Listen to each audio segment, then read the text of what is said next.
Fala, guerreiro concurseiro, guerreira concurseira, professor Ronaldo Rolim aqui de volta, trazendo a 7ª dica de Direito do Trabalho para a revisão do concurso do TRT São Paulo, neste domingo, dia 22 de julho. Olha só, o que é que a gente precisa falar agora? Precisamos falar sobre férias, Professor, mas eu já sei tudo sobre férias, será mesmo?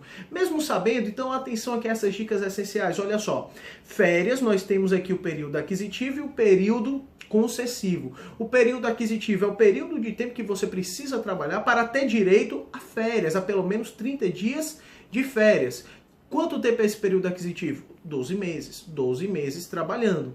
E o período concessivo é o período de tempo em que o seu empregador tem a obrigação de lhe conceder as férias. São nos 12 meses seguintes. São 30 dias dentro dos 12 meses seguintes. Bacana, professor. Esse conceito de férias eu já sei. Lembrando aqui que remuneração das férias é a remuneração mais 1/3, que está previsto na Constituição, chamado de terço constitucional. Bacana? Só que o seguinte, esse período de 30 dias de férias, ele pode ser diminuído dependendo do número de faltas injustificadas, do número de faltas sem justificativas. Ou até mesmo o empregado, ele pode perder o direito a férias. Olha só, artigo 130, você precisa conhecer esse artigo 130. Ele traz uma proporcionalidade do número de dias de férias com o número de dias de faltas injustificadas. Você precisa conhecer. Se o empregado tiver até 5 faltas sem justificativas dentro do período aquisitivo, dentro dos 12 meses de trabalho, ele continua com 30 dias de férias normalmente, ok?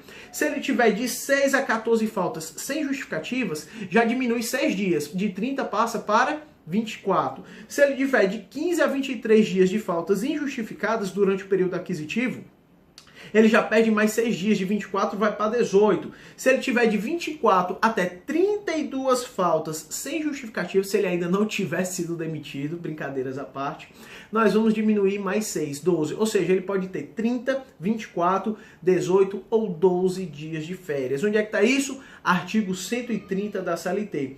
Como se não bastasse, eu falei aqui para você que ele também pode perder o direito a férias. Não pode? Pode. Lá no artigo 133. Quando é que ele perde o direito a férias? E você precisa conhecer isso daqui. Vamos lá. Quando ele deixar o emprego e não for readmitido dentro de 60 dias subsequentes à sua saída. O que mais? Quando permanecer em gozo de licença com percepção de salários, a licença remunerada, por mais de 30 dias. Ele não está trabalhando, está recebendo por mais de 30 dias. É como se fosse férias.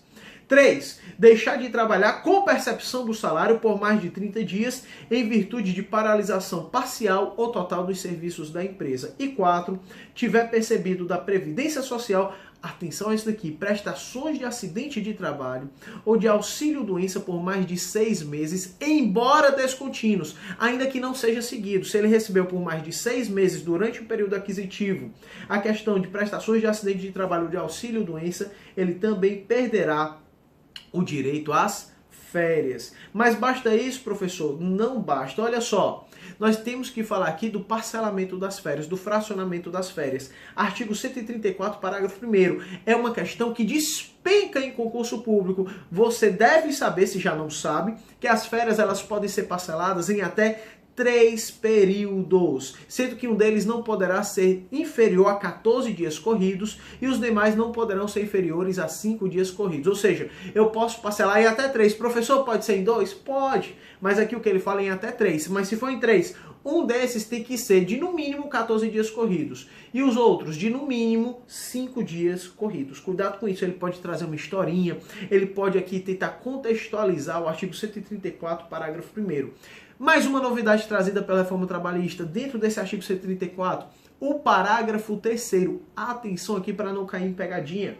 É vedado o início das férias no período de 2 dias que antecede feriado ou dia de repouso semanal remunerado. Ou seja, se você tem o repouso semanal remunerado ao domingo, você não pode começar suas férias na sexta-feira. Por quê? Porque são 2 dias antes. Professor, eu posso começar na quinta? Na quinta posso. Por quê? Porque eu tenho 3 dias de antecedência. Mas isso não serve só para o dia de repouso semanal remunerado. Serve também para dia feriado. Cuidado com isso. Cuidado com isso. Ok? Lembrando o seguinte. Olha só, artigo 136, parágrafo 2º. A gente deve saber que o momento de conceder as férias é de livre e espontânea decisão do empregador. Ele vai lhe conceder as férias, vai conceder as férias ao empregado de forma que ele cause menos prejuízo. Bacana, um prejuízo muito menor, sem nenhum problema. Mas olha o artigo 136, parágrafo 2º.